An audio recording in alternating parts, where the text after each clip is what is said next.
이번 선거는 참 특이합니다. 우리의 선거가 세계적인 관심사가 됐기 때문인데요. 한국의 선거를 다룬 외신들이 이렇게 많았던 적이 있나 싶습니다. 거의 대부분의 메이저 외신들은 예외 없이 우리의 선거를 다루고 있다고 보시면 됩니다. 그리고 과거에는 단신 위주였다면 지금은 퀄리티가 꽤 높은 기사들도 다수 눈에 띄는데요. 적어도 이 감염병 사태를 이겨나가는 모든 과정들에서 우리는 관찰의 대상이 되고 있다는 게 분명하게 느껴집니다.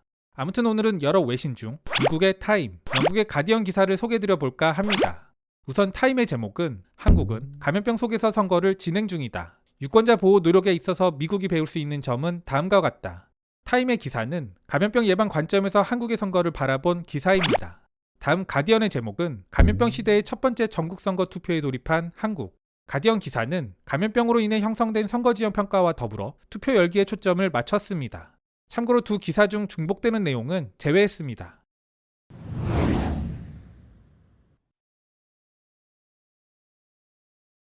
한국은 세계적인 감염병 유행 속에서 전국 선거를 개최하는 최초의 국가. 그들은 성공적인 방역을 통해 감염병 곡선을 평탄화하는 데 성공했다. 그렇지만 전국적인 선거가 큰 도전인 것은 분명하다. 이에 따라 한국은 유권자들을 보호하기 위한 새롭고 다양한 절차를 마련하고 엄격하게 시행하고 있다. 이러한 한국의 조치들이 성공적일 경우 11월 3일에 있을 미국 대선을 포함해 다른 국가들에게 선거 로드맵을 제공할 수 있을 것이다. 외교협의회 선임 연구원인 스콧 스나이더. 그는 한국의 선거 프로세스는 감염 위험을 최소화해야 한다는 관점에서 잘 준비되어 왔습니다. 한국이 보여줄 모습은 미국 유권자들을 효과적이고 안전하게 보호하는 하나의 모델이 될 것입니다. 라고 말한다. 이 감염병은 미국과 영국을 비롯한 전 세계 대부분 국가들의 선거를 지연시켰다. 이런 상황에서 한국은 좋은 참고가 될 수 있을 것이다. 그들은 투표소를 소독했고 체온을 체크했으며 발열자를 위한 특별 투표소를 설치했다. 이뿐 아니라 손 소독제와 일회용 비닐 장갑도 제공된다. 한국은 또한 감염자를 위한 장치까지 별도로 마련했다. 환자와 의료 종사자를 위해 별도의 투표소를 마련했으며 그들은 우편으로 투표할 수도 있다. 자가격리자 역시 지정된 시간에 투표해 감염되지 않은 사람과 섞이지 않도록 조치했다.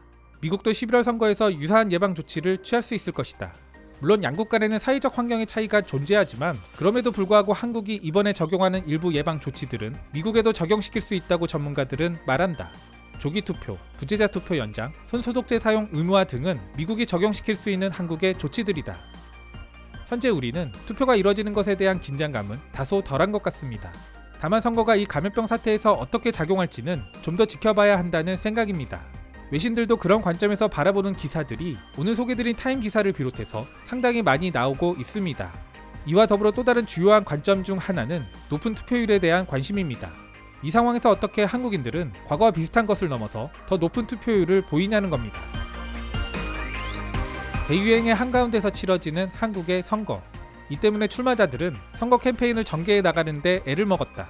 그들은 주먹악수를 했고 대규모 대중집회를 자제해야 했다. 그런데 한국에서는 예상을 깨고 기록적인 사전투표율을 기록했다.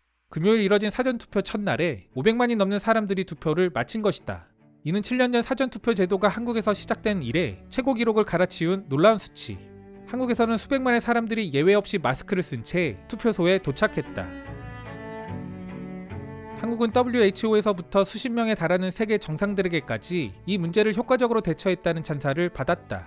그리고 한국인들도 약 60% 정도가 이번 감염병에 대한 대처가 잘 됐다고 평가한다.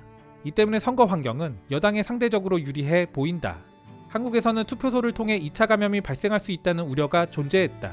이로 인해 그들은 투표 메커니즘을 변형시키는 의사결정을 한다. 절차는 좀 더 복잡하고 번거로워졌다. 이런 상황에서도 많은 한국 유권자들은 선거가 정상적으로 진행돼야 한다는 데 동의한다. 55세의 전영규 씨는 모든 예방조치를 동원해서라도 선거는 진행해야 합니다. 투표는 민주주의를 보호하는 가장 좋은 방법이며 시민으로서 우리의 권리입니다. 라고 말한다. 다만 이런 목소리만 있는 것은 아니다. 79세 이용주 씨는 심사숙고했다고 고백한다. 저는 평생 투표를 거른 적이 없었지만 솔직히 요즘은 외출이 두렵습니다.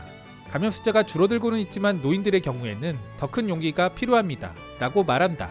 한국에서는 이번 감염병 사태를 정치 쟁점화시켜 상대를 공격하기도 한다. 이를 바라보는 유권자 박선민 씨는 다음과 같이 말한다. 후보들은 감염병을 막기 위해서 투표를 해야 한다고 말합니다. 그런 그들이 종종 마스크를 쓰지 않고 유권자들을 포옹하는 모습들을 볼 때면 저는 혐오감을 느낍니다. 그리고 그들은 서로 다른 보상 패키지를 약속하고 있지만 그다지 좋아 보이지는 않습니다. 저는 강사 직업을 잃었지만 정치인들은 괜찮을 겁니다. 개인적으로는 가디언 기사 마지막 부분의 여운이 남습니다. 그분이 이번 사태로 인해 어려움을 겪는 사람들의 상징같이 느껴졌기 때문입니다. 분명 우리는 감염병을 잘 이겨내고 있지만 상처 역시 크다는 생각입니다. 이제 선거도 끝난 만큼 이 감염병이 더 이상 정치적 공방의 수단이 되지 않길 바랍니다. 그래서 어려움을 겪고 있는 분들을 위한 지원책들도 토론의 대상은 되더라도 정쟁의 대상은 되지 않았으면 좋겠습니다.